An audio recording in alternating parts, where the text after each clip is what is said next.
ಓಂ ಅತ್ಯುದ್ರಿಕ್ತ ವಿದೋಷಸುಖಮಃ ಜ್ಞಾನೈಕತಾನ ಪ್ರಭಾ ಸರ್ವಪ್ರಾಭವ ಶಕ್ತಿ ಭೋಗಫಲ ಸತ್ಸಾರಾತ್ಮ ದಿವ್ಯಾಕೃತಿಂ ದೃಷ್ಟಿಸ್ಥಾನ ನಿರೋಧ ನಿತ್ಯ ನಿಯತಿ ಜ್ಞಾನ ಪ್ರಕಾಶಾವೃತಿ ಧ್ವಾಂತ ಮೋಕ್ಷ ವಿಮೋಕ್ಷದಂ ಹರಿಮಜಂ ನಿತ್ಯಂ ಸದೋಪಾಸ್ಮಹೇ. ಉದೇತಿ ಅಪಾಸ್ತತಮಸಂ ಅಪಾಸ್ತಮಯಂ ಯಾವತ್ ಯಾತಿ ಭಾನುಸ್ತು ಪೂರ್ಯತೆ ಉದಯಸ್ತಾದ್ರಿ ಮಧ್ಯಸ್ಯ ವಸವಃ ಪತಯ ಸ್ಮೃತಾಃ. ಉದೇತಿ ಅಸ್ತಮಯಂ ಯಾವತ್ ಯಾತಿ, ಹುಟ್ಟೋದು ಅಸ್ತನಾಗೋದು ಯಾರು? ಸೂರ್ಯ. ಗೊತ್ತಾಯ್ತಾ? ಯಾವಸ್ತು ವರ್ತತೆ, ಎಷ್ಟು ಬರ್ತಾನೋ ಪರ್ವತದಲ್ಲಿ ಹುಟ್ಟೋದೆಲ್ಲ ನೋಡ್ತೇವೆ ನಾವು, ಮುಳುಗೋದು ನೋಡ್ತೇವೆ. ಸಾಮಾನ್ಯವಾಗಿ ಉದಯ ಪರ್ವತ ಅಸ್ತಪರ್ವ ಉದಯಾದ್ರಿ ಅಸ್ತಾದ್ರಿ ಅಂತ ಕರೀತಾರೆ. ಉದಯಾದ್ರಿ ಅಸ್ತಾದ್ರಿ ಅಲ್ಲಿ ಬೆಟ್ಟನೇ ಇಲ್ವಲ್ಲ ಅಂತ ಅನ್ಕೋಬಾರ್ದು.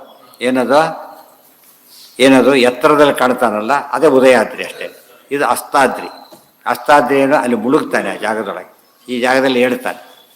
ಎಲ್ಲ ನಡೀತದಲ್ಲ ಸೂನು ಯಾರು ಸೂರ್ಯ ಮಾಡ್ತಾನಲ್ಲ, ಅದೇ ಉದಯಾಸ್ತಾದ್ರಿ ಮಧ್ಯ ಉದಯ ನೋಡಿ, ಉದಯಾದ್ರಿ ಅಸ್ತಾದ್ರಿ ಮಧ್ಯಸ್ಯ, ಉದಯಾದ್ರಿ ಮಧ್ಯಸ್ಯ ಅಸ್ತಾದ್ರಿ ಮಧ್ಯಸ್ಯ ಇರ್ತಕ್ಕಂಥ ಸೂರ್ಯ ವಸವಃ ಪದಯ ಸ್ಮೃತಾಃ. ಈ ದಿಕ್ಕಿಗೆಲ್ಲ ಯಾರು ಒಡೆಯರು ಅಂದರೆ ವಸುಗಳು, ವಸು ರುದ್ರಾದಿತ್ಯ ಅಂತ ಹೇಳ್ತೇವಲ್ಲ, ವಸುಗಳು ಇದಕ್ಕೆ ಅಲ್ಲಿದ್ದಾರೆ. ಭಾನು ಎಲ್ಲೆಲ್ಲಿ ಸೂರ್ಯ ಓಡಾಡ್ತಿದ್ದಾನೋ, ಉದಯವಂತನು ಅಸ್ತವಂತನು ಮಧ್ಯದಲ್ಲಿದ್ದಾನೋ, ಮಧ್ಯದಲ್ಲಿದ್ದ ಮಧ್ಯಸ್ಯ ವಸವಃ, ಅದಕ್ಕೆ ಮೂರು ಸಂಧ್ಯಾ ಅಂದರೆ ಅದಕ್ಕೆ ಮಾಡೋದು. ಉದಯಾದ್ರಿ ಅಸ್ತಾದ್ರಿ ಮಧ್ಯಾದ್ರಿ ಪತಯ ಸ್ಮೃತಾಃ. ತತಶ್ಚ ಅಸ್ತಮಯಾತ್ ಯಾವತ್ ಅರ್ಧರಾತ್ರಂ ದಿವಾಕರ. ಅಸ್ತಮಯ ಅರ್ಧರಾತ್ರಿವರೆಗೂ ಕೂಡ ದಿವಾಕರ ಅಂತ ಹೆಸರು. ಇಲ್ಲಿ ಭಾನು, ಇಲ್ಲಿ ದಿವಾಕರ. ದಕ್ಷಿಣಾದುತ್ತರಂ ಯಾತಿ, ದಕ್ಷಿಣದಿಂದ ಉತ್ತರಕ್ಕೆ ಹೋಗ್ತಾನೆ. ಕಿಂಚಿತ್ ಪೂರ್ವ ಸಮನ್ವಿತಂ ತದ್ದೇಶಕಾಲ ಈಶಾಃ ರುದ್ರಾಃ ವಾಯುಪುರಸ್ಸರಾಃ. ಈ ಕಾಲಕ್ಕೆ ದಕ್ಷಿಣಾದುತ್ತರಂ ಯಾತಿ, ದಕ್ಷಿಣದಿಂದ ಉತ್ತರಕ್ಕೆ ಹೊಡ್ತಾನೆ. ಕಿಂಚಿತ್ ಪೂರ್ವ ಸಮನ್ವಿತಂ, ದಕ್ಷಿಣದಿಂದ ಉತ್ತರಕ್ಕೆ, ಉತ್ತರ ದಕ್ಷಿಣಕ್ಕೆ ಕಿಂಚಿತ್, ಸ್ವಲ್ಪ ಅಲ್ಲ. ದಕ್ಷಿಣಾಯನ ಉತ್ತರಾಯಣ ಅಂತ ಹೇಳೋದಿಲ್ಲ. ಸೂರ್ಯ ಏನಾಗ್ತಾನೆ ಈಗ ದಕ್ಷಿಣಾಯನದಲ್ಲಿ ಯಾವ ದಿಕ್ಕಿಗೆ ಹೋಗ್ತಾನೆ? ನಿಧಾನವಾಗಿ ಅಲ್ಲಿ ಎಕ್ಸ್ಟ್ರೀಮ್ಗೆ ಅಲ್ಲಿ ಬಂದುಬಿಡ್ತಾನೆ. ಆಮೇಲೆ ಇದಕ್ಕೆ ಬರ್ತೀವಿ, ಈಗ ದಕ್ಷಿಣಾಯನೇ ಒಂದು ಬರ್ತಾ ಎಲ್ಲಿಗೆ ಬರ್ತಾ ಅಲ್ಲಿಗೆ. ಆಮೇಲೆ ಮತ್ತೆ ಹೀಗೆ ಬರ್ತಾನೆ. ಜಾಗ ಅಂದರೆ ಪೂರ್ತಿ ಆ ಕಡೆ ಹೋಗೋದಿಲ್ಲ, ದಕ್ಷಿಣಕ್ಕೆ ಹೋಗೋದಿಲ್ಲ, ದಕ್ಷಿಣ ದಿಕ್ಕಿಗೆ, ಉತ್ತರ ದಿಕ್ಕಿಗೆ ಅಷ್ಟೇ ಹೊರತು ಹೀಗಿದೆಯಲ್ಲ ಸ್ವಲ್ಪ ಹೀಗಷ್ಟೇ, ಇಷ್ಟು.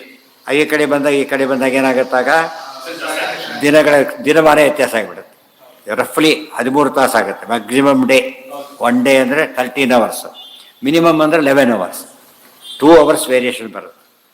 ರಫ್ಲಿ ಸ್ವಲ್ಪ ಏರಿಯಾ ಆಗುತ್ತೆ ಆ ಕಡೆ ದೇವ್ರ ಪ್ರಕಾರ. ಯಾವರೇಜ್ ಹಾಕೋದಲ್ಲಿ ಅಷ್ಟು ಬರುತ್ತೆ. ಅದು ನಮ್ಮ ಇಂಡಿಯಾಕ್ಕೆ ಬೇರೆದಕ್ಕೆಲ್ಲ ಭಾಳ ವ್ಯತ್ಯಾಸ ಬರುತ್ತೆ. ಎಷ್ಟೋ ಕಡೆಗೆ ಸಿಕ್ಕಾಬಟ್ಟೆ ಬೆಳಿಗ್ಗೆ 3 ಗಂಟೆ ಸೂರ್ಯ ಹುಟ್ಟ ಬೆಳಿಗ್ಗೆ 9 ಗಂಟೆ ಮುಗಿದೋಗ್ಬಿಡ್ತಾನೆ. 6 ಅವರ್ಸ್ ಅಷ್ಟೇ ಹಗಲು. ಅವ್ನು ಎಷ್ಟು ಸಂಧ್ಯಾನ ಮಾಡ್ಬೇಕು ಅಷ್ಟರೊಳಗೆ, 6 ತಾಸು ಅಷ್ಟರೊಳಗೆ ಪೂಜೆ ಹತ್ತಾಗ್ಬೋದು, ಟೈಮೇ ಸಿಗೋದಿಲ್ಲ. ಅದಕ್ಕೆ ಇದು ಸಾಧನೆ ಯಾಕೆ ಕರೆದ್ರು ಅಂದರೆ ಎಲ್ಲ ಮಾಡೋಕ್ಕಿಲ್ಲ. ಅವ್ರು ಉಲ್ಟಾ ಬಲ್ಟಾ ಮತ್ತೆ ರಾತ್ರಿ ಜಾಸ್ತಿ, ಆಮೇಲೆ ಹಗಲು ಜಾಸ್ತಿ ಇದು ಹಾಗೆ 3 ಕೊಟ್ಟೋದು 6ಕ್ಕೆ ಮುಡಿಗೆ ಹೋಗೋದು, ಆಮೇಲೆ 3ಕ್ಕೆ ಮುಡಿಗೆ 6 ರಾತ್ರಿ ಮತ್ತೆ ಅಷ್ಟು ದೊಡ್ಡ ರಾತ್ರಿ, ಆಮೇಲೆ 3 ಕೊಟ್ಟೆ ಇದರೊಳಗೆ ಪೂರ್ತಿ ಉಲ್ಟಾ ಪಲ್ಟಾ ಎಷ್ಟು ಜಾಸ್ತಿ ಆಗಿಬಿಡುತ್ತೆ. ಅದಕ್ಕೆ ಕರೆಕ್ಟ್ ಸಾಧನ ಆಗೋ ಇಲ್ಲಿ ಅಲ್ಲಿದ್ರೆ ಹಾಗೆ ಮಾಡಬೇಕಾಗತ್ತೆ. ಅದೇ ಇಲ್ಲ ಅಲ್ಲ, ಎಲ್ಲೂ ಮಾಡ್ತಾ ಇದ್ದವ್ರಿಗೆ ಯೋಚನೆ ಇಲ್ಲ, ಮಾಡೋರಿಗೆ ಸಮಸ್ಯೆ ಬರುತ್ತೆ ಅಷ್ಟೆ.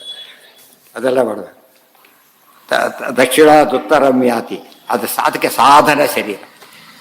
ಆಫೀಸ್ ನೋಡ್ತಾರೆ, ಟೈಮಿಂಗ್ಸ್ ನೋಡ್ಕೊತಾರೆ, ಚೆನ್ನಾಗಿದೆ ಅಂತ ಹೇಳೋದಿಲ್ಲ, ಒಳ್ಳೆ ಟೈಮಿಂಗ್ಸು, ಫ್ಲೆಕ್ಸಿಬಲ್ ಅಂತ ಖುಷಿ ಆಗ್ಬಿಡೋದು. ಭಾರಿ ಬಯೋಮೆಟ್ರಿಕ್ ಬಂದ ಪಜಿತ ಆಗಿಬಿಡೋದು. ಹೌದಲ್ಲ? ಇಂಡಿಯಾದಲ್ಲಿ ಎಲ್ಲ ಏನಾಗಿದೆ ಅಂತ ಕೇಳಿದರೆ, ನಾರ್ಮಲ್ ಕಂಡೀಷನ್ ಬದುಕಲಿಕ್ಕೆ ಸಾಧ್ಯ ಇರೋದು ನಮ್ಮಲ್ಲಿ ಮಾತ್ರ. ಇನ್ನೆಲ್ಲೂ ಕರೆಂಟ್ ಹೋದ್ರೆ ಕತೆ ಮುಗೀತು, ಎಲ್ಲ ಫ್ರೀಜಾಗಿ ಹೋಗ್ಬಿಡ್ತಾರೆ ಅಥವಾ ಎಲ್ಲ ಬರ್ನಾಗಿ ಹೋಗ್ಬಿಡ್ತಾರೆ. ಅಷ್ಟು ಡೇಂಜರ್ ಅದು. ಅಷ್ಟು ಚೆನ್ನಾಗಿ ಮೇಂಟೈನ್ ಮಾಡಿ. ನಾವು ಇಲ್ಲಿ ಮೇಂಟೆನೆನ್ಸ್ ಇದ್ಬಿಟ್ರೆ ಹೋಗಿಬಿಡಿ, ಎಷ್ಟು ಹೋಗಿಬಿಡ್ತೀವಿ ಇರ್ತೈತಿ, ಹೋಗಾಗೇ ಇಲ್ಲ. ಮುಂದೆ ಅಷ್ಟಿರಲಿ, ನಾಳೆ ದಿವಸ ಕಂಟಿನ್ಯೂ ಮಾಡಿ ಕೆಲಸ ಇದೆ. ಸರ್ವೇಂದ್ರಿಯ ಪ್ರೇರಕೇಣ ಶ್ರೀ ಪ್ರಾಣಪತಿ ನೇರಿತಃ ಯದವೋಷ ಭ್ರಮತೇನ ಪ್ರಿಯತಾಂ ಕಮಲಾಲಯ.